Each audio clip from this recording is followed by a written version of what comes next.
welcome to Atlantic Television Network here in Port Harcourt. And the program you're watching is Atlantic Television Press Roundtable. Press Roundtable is a program that brings together media professionals of diverse callings, broadcast, print, on-air personalities, and what have you. Together, we look at trending stories for the last 24 hours and give them insights and perspective. That's what we'll do on the show today. It's not going to be different. But before we continue, hit the road running, let's look at some of the stories that are trending. Governor Sule meets Fulani leaders over insecurity. That's from Nasarawa State. Well, tomorrow is a big day. INEC chairman says they have no preferred candidate in November 11 polls. The president condemns attack on judicial officers. Him stepping down. PDP condemns Governor Odima's disqualification. That's about the stories that are trending that we have brought to you together this evening to look at them from a critical perspective. But I'm sure you're watching us on our various apps, mobile app, ATN Live, YouTube, Facebook, Atlantic Television Network, of course, StarTimes 194. This is Press Roundtable. We're going to a quick short break, and when we come back, I'll introduce my guest. Of course, you know, my name is Bob.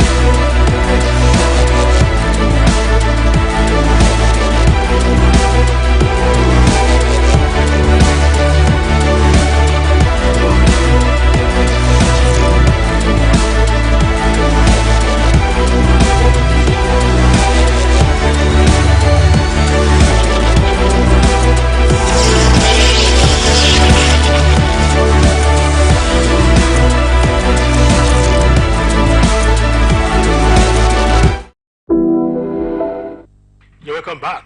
Joining me is Christopher Woko. You're welcome to the program. Thank you, sir. Yeah.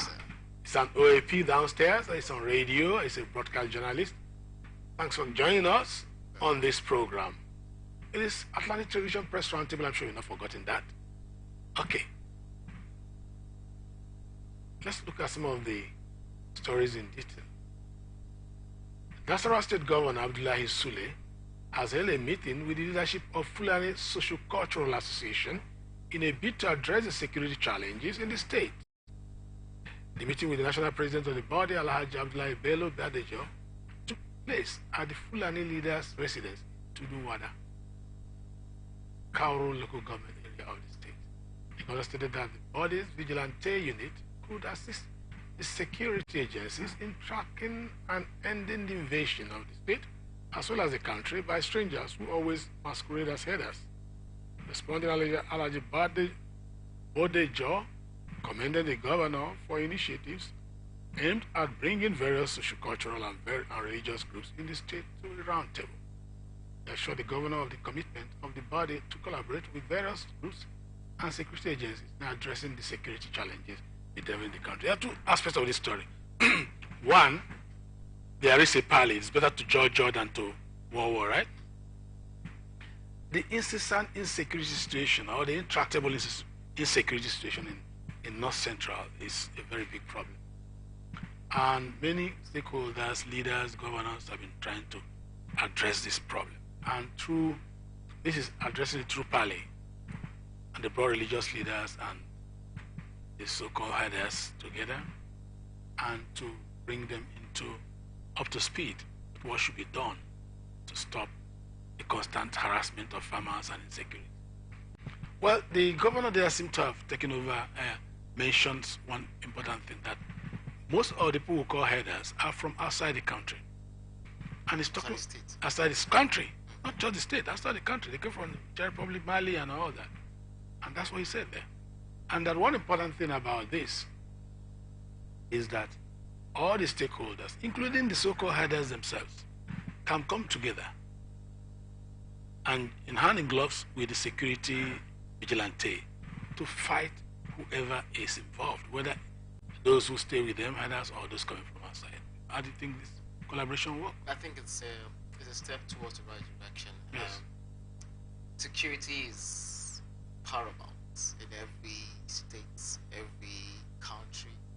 If the security in the state is not checkmated, it's not just in lives and properties of that state that will be at risk. the economic growth of that state would also be at risk. It would go along with to dent the economy. I think if there's anything that the governor has to put in first in check, is security matters, because whatever development you want to set up in your state, if your security is not, if the lives and properties of the people you're governing are not safeguarded, so what else what do you want to do? How do you want to develop your state? I think it's a step towards right direction. Calling a round table is one of the things you need to do to be able to come to a consensus on understanding on how to settle this matter. But my issue always been, it doesn't just end in having a round table. To what end? In to ensure that these things strategies. You know, it's a big problem, and it's something we need to actually handle, because without security, farmers' welfare, farmers' well-being cannot be. And currently, we have the problem of high cost of food. Yeah. It's a very big problem. It's one of the issues. Issues, yes. We talk about food inflation, and food inflation is a very big issue. And today we're talking about the downturn in the economy. And one of the problems is that farmers are not allowed, that electorate should be allowed to decide their governors. And that this is the first time in the country's history that these elections are held on the same day and across 3 geopolitical zones of the country, called on INEC officials, regular ad hoc, to demonstrate the highest level of patriotism and professionalism during the elections. It's a very serious matter. Very serious matter. And like I always tell those who come on this program, that INEC has a tall order. INEC is now organizing an off-season election. Like they said, this is the first time it's involving three states. Before off-season elections, we involve different states at different times. And this time, and so it has made it better. They can bring all the arsenal, all the whatever they have together to make sure that electoral governance is properly done. What are your expectations? Well, as much as they will come out to tell us that you do not have a preferred candidate, it's not about coming out to tell us that. How well do you know your staffs? How well do you checkmate your staffs? How well have you educated your staffs? How well do you follow them through? Because INEC staffs in different polling units, they might have preferred candidates. They might have people they would want to favor. They might have. That is, when they're induced. Yeah, when they're induced, or possibly they might. See, the thing is, if you do not educate your staffs properly, that's what they're doing now. Of course, are they doing it effectively? What I'm saying, effectively. And is it timely? Well, that's the question. It has to be timely. I mean, they should have done that before now. Before now. It had been done before now. It had been done way before now. Well, maybe it's trying to announce to the people that this is what they are doing. This is yeah, but then again, this is where, you know, they would have to checkmate these things to ensure that these staffs are well trained, well educated, to the point where they cannot be relayed into preferring or having preference. So I think INEC, aside coming out to tell us that, hey, do not have preferred candidates, you know, it has to be seen. It has to be seen, right? They have to demonstrate it. Benefit of doubt that, hey, we do not have preferred, because it's you can genuinely say you do not have preferred candidate, but your works are showing otherwise. Whereby a particular act is preferring is so you doubt their effectiveness being impartial umpires? Well. Do you doubt this time? Forget maybe you're talking based on the antecedent. Now this time, with their resolve and decision to make a difference, do you see them making a difference? Based on what they have said. Yes. Do you see them making a difference? I can't hold them. Are you so pessimistic? I'm not, you can't hold them to their words. I can't hold them to be very frank with you. Yes. I wish I can. Yes. I wish I can hold them to their word. Like you said, antecedents has happened, and we couldn't hold them to their words over time. Let's say if things turns around this time around, and then they prove us wrong, prove me wrong, and then they do the best that they can to ensure that this goes as well as should go. It doesn't matter who wins, but as long as things went the way it's supposed to go, then I can say, okay, maybe subsequently say, INEC, you're good to go. I believe you. You're up and do it. But right now, I can't hold them to their word, because over time they haven't proven me wrong. Yeah, there is this Black Lockstar performance, and But let's hope that what is going on now is a call for patriotism, a call for professionalism in handling electoral governance. Because Nigeria cannot continue to be in the woods. Someday, sometimes, somebody has to do the right thing. And there should be sanctions for those who are not doing the right thing. Tomorrow is a very crucial date. And we just come back from an election that was not seen to have been perfect or near perfect. Let's look at this time, an election that the electoral umpire and their staff can come out and say, hey, we can make a difference. Let's see them making a difference.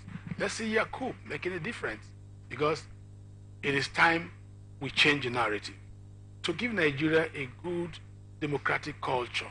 And whatever happens now, we decide what will happen in 2027. Exactly. And then what areas do you want them to actually take care of? Because security, of course, we know a lot has been said.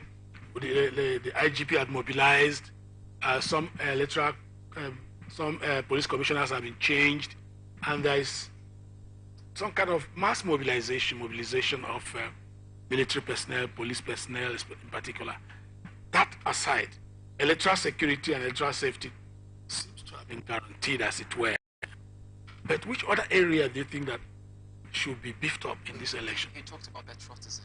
Yes. Well, I really wish there's any way they can instill patriotism into staffs. Yeah. I wish I can say things outside security, but then you said we should leave that aside because here we have been guaranteed, even if I still doubt. Yes, exactly. Yes, I say what other ways? Other ways. I'm looking at find a way to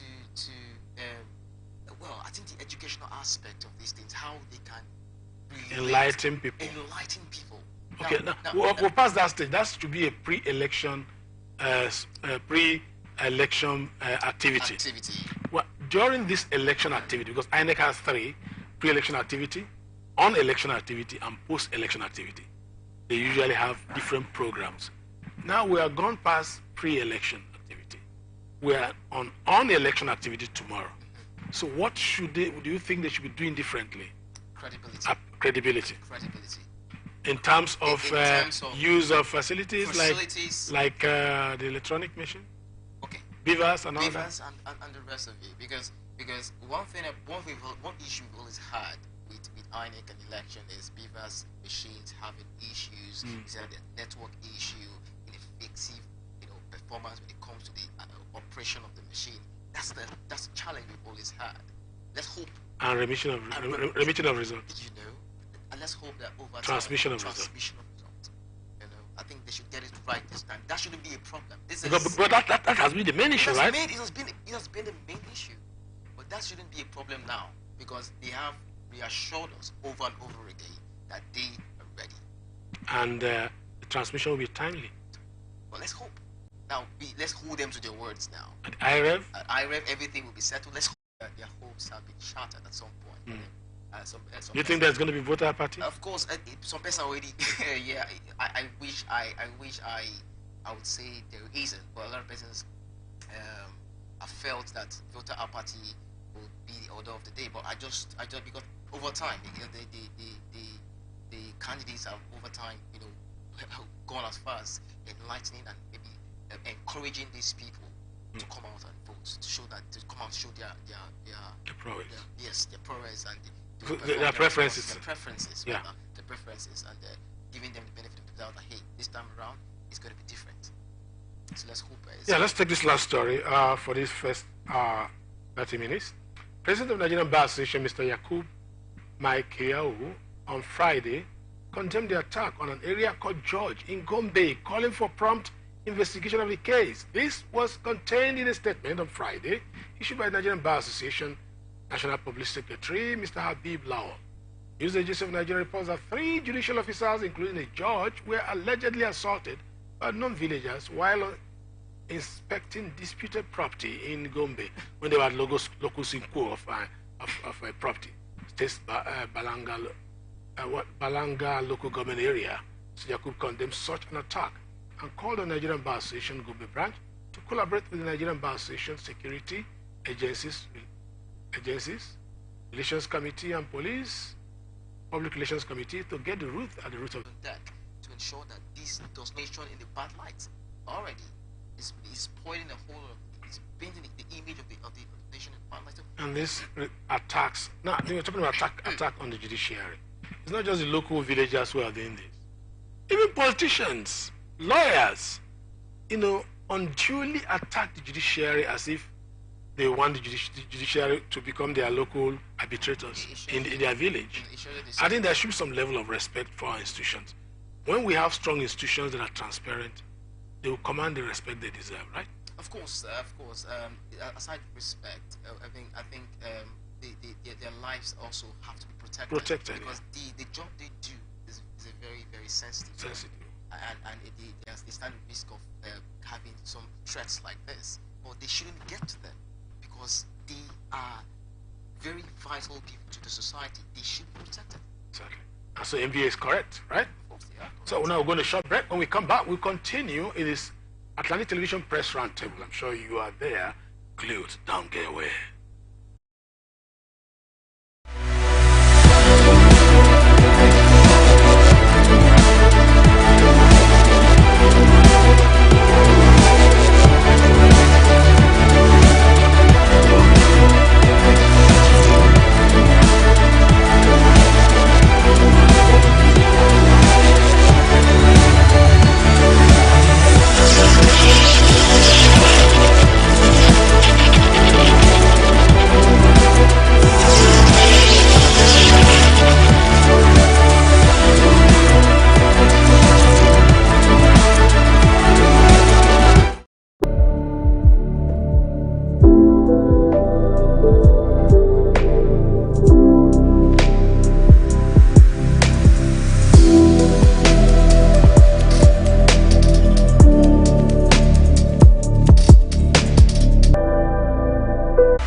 Welcome back. It is still Atlantic Television Press Roundtable coming to you live from the stables of Atlantic Television Network here in the Garden City of Port Harcourt. I'm sure you're watching us wherever you are in the world.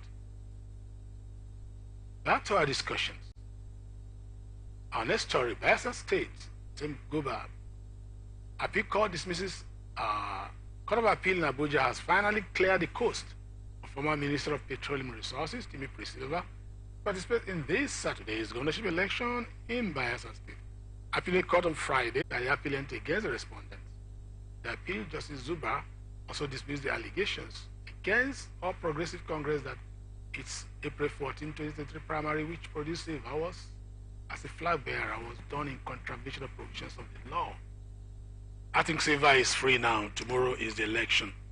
But you see what happened to him as some kind of Pyrrhic victory. Pyrrhic victory in the sense that he has been battered, and just the last 11th hour to the 11th day of November, he was cleared. Well, they would say victory is victory. Okay. At the end of the day. Whether it's Pyrrhic. Whether it's or not. But I really feel at some point while the whole thing was going on, I felt at some point he should have just relaxed and let it go. I think he has been governor before. Why stressing himself at coming up again? But maybe he feels he has an unfinished business to do. In Bayelsa is making it coming back because the whole allegations leveled against him. I felt he has done 5 years, and according to the constitution in 1999, if he goes ahead to do another year, it's going to breach the rule of 8 years. And some people are feeling is it not enough? He was sworn in the second time, and shouldn't be sworn in the third time. The third time, you know. That was the issue. A major issue, one of the major issues. So someone like, okay, you've tried. I'll just go and rest and let the other people do the thing. But then. Maybe he feels he has an unfinished business, you know, in Bayelsa, and let's see how it goes. But then again, like I said, victory is victory. He has come in. Let's see what goes from here. If people want him, they vote him. If they don't want him, they vote the other person. But then let's see how it goes. Now the point is, How are you going to look at Bayelsa elections? There's so much hype, and so many people have a lot of apprehensions from point of view of insecurity and all that. Even in terms of signing of the accord, after the signing of the accord, there was serious verbal altercation between the two. It has always been. And rather than actually promise to abide by the rule of the accord, the peace accord, they went on throwing tantrums, vituperations, left, right, and center. Shameful. Yeah. Very, very shameful. So is that some kind of precursor to something that may not be favorable to the electorate? Well, I'm talking in terms of violence. That's what I'm saying. There's been the order of the day over time in Nigeria. It's something that at some point the electorate will feel they're used to it. You know, it's very clear, it's certain that insecurity will play up on that day, but it's the reason why they deploy so many security agencies to ensure that on that day none of these things prevails. But then it has always been the order of the day. It's expected that these things will come. But how well have they beefed up the security to ensure that these things do not prevail? That's why it's very, very important that security has always been the issue on electoral. The reason, if people are coming out to vote tomorrow, the one thing on their mind is how secured am I? You know, not just in Bayelsa. Wins is going to be miraculous. It will be miraculous. It will be miraculous. But let's hope he knows what he's doing, because to a large extent, it's looking like it's going to be very difficult for him to really win because of all these things happening before now. But if he wins, trust me, it's really, really going to be miraculous, as you said. But then, nothing is impossible. The Nigerian elections are predictable. They're predictable to some extent, don't you think so? Well, I'm hearing the amounts. I don't want to say they are predictable. So they say they are predictable because of the way things will go. One, incumbency factor usually plays a role, and if it doesn't, it's going to be surprising. Okay. And then sometimes votes don't count, and so because votes don't count, there could be literal manipulations, INEC, gerrymandering and all that. They have told us that this time around is going to be different. That is going to be different. They have told us that INEC will play according to the cards of the people. Yes. The INEC are going to be credible. They've edited to manipulate and deceive the electorate in the state. The state people are the director of this campaign council. You may be if I issue on Friday, I will urge the people of the state to ignore the video. IAO will face the incumbent governor, Hope Uzodinma, in a keenly contested governorship election on Saturday, whose Democratic Party's candidate had expressed optimism to claim power from Uzodinma. Well, grandstanding, the shenanigans that we are used to in the elections are things that are going on. And some kind of gerrymandering, true and manipulations. Propaganda is very, very strong. I used to enjoy the way my lecturer defined propaganda those days. There's the conscious manipulation of significant symbols.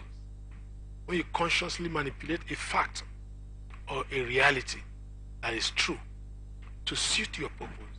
That's what he's saying there. That Uzodinma willfully manipulated a Can they be deceived? By this. They know, the moment they see, they know that this is a propaganda. It's obvious. You cannot come up with this 9 minutes and say, so it's funny that these things happen. And I feel, Hope Uzodinma, if actually he did this, why would you? Okay, yes. No, but politicians do whatever. You know what? The problem in Nigeria, we see politics as a dirty game. We could do anything to go to get where we are going. Candidate to mislead the Imo people. This was contained in a statement issued on Friday by Honorable Debo Ologunaba, PDP Public Secretary. Now, what we're seeing here is that there's so much coming up, so much playing towards the election tomorrow. Dying minutes. By 8 p.m. tomorrow, by 9 p.m., by 10, 11 p.m., the election would have commenced in some of these 3 states. And there has been serious drama of their sort in the 3 states. In Kogi State, a lot had happened. Protests by the people against the police commissioner. In Bayelsa State, we've had issues of litigations upon litigations. INEC really proves us wrong for those of them who have not believed in them, and find a way to correct their wrongs over time. And tomorrow it's really a big deal, just not just for INEC, but for a lot of persons who are expecting INEC to really perform. So we just know our fate after tomorrow, and it will go a long way to redesign the image of INEC. INEC should try as much as they can to put their asses together to ensure that they do their best so that they can paint their image in a good light. Yes, I think that Nigeria owes the world a big debt because democracy is anchored on a free electoral process. You cannot talk about democracy without elections. You cannot talk about democracy without the people having the right to make choices of who leads them. And the governance of this process is something that has to be carried out with due diligence. If we don't do it right, then we shouldn't be talking about democracy. And tomorrow is another day for INEC to prove that they can, to prove that Nigerians can, and then looking forward to seeing democracy survive in 2027. That's what we're looking forward to. Today on Press Roundtable, we seem to have dedicated so much time to the elections tomorrow because it's very important to us. It's an off-season election coming in different perspectives in the three geopolitical zones of the country, and we're looking forward to INEC doing it right. Right, they must. That's much we can take on today's program, Press Roundtable. And thanks for being there, you esteemed viewers, staying with us on the Atlantic Television Network. Join us tomorrow. No? Tomorrow for another program. Tomorrow we're going to have Atlantic Television Saturday, a magazine program that brings you more of these narratives on the polity.